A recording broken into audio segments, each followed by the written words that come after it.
Sa lungsod naman ng Maynila, isang lalaki ang inaresto ng mga operatiba ng Santa Cruz PNP matapos mahulihan ng improvised firearm at ammunition sa loob ng kanyang tricycle. Yan ang tinutukan ni Patrolwoman Abigail Rojas.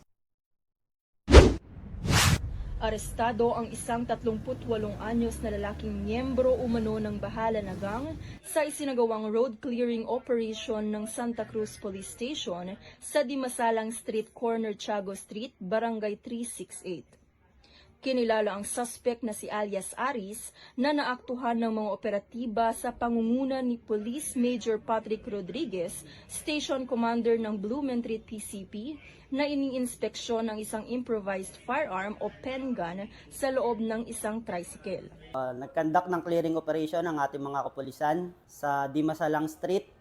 So nakita nila ang illegal terminal ng mga tricycle. So nakita nila ang suspect si alias Aris na nagkakalikot ng mga tubo at napagkalaman na ito ay improvised firearms na may kasamang bala .38.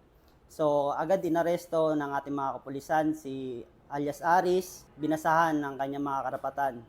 Na-recover mula sa kanya ang isang improvised pen gun at isang pirasong 9mm live ammunition. Nahaharap siya ngayon sa kasong paglabag sa RA 10591 o Comprehensive Firearms and Ammunition Act na may kaugnayan sa COMELEC gun ban sa ilalim ng RA 7166. Mula dito sa Manila City, ako po ang inyong PNN correspondent, Patrolwoman Abigail Rojas, alagad ng batas, tagataguyod ng Balitang Pulis.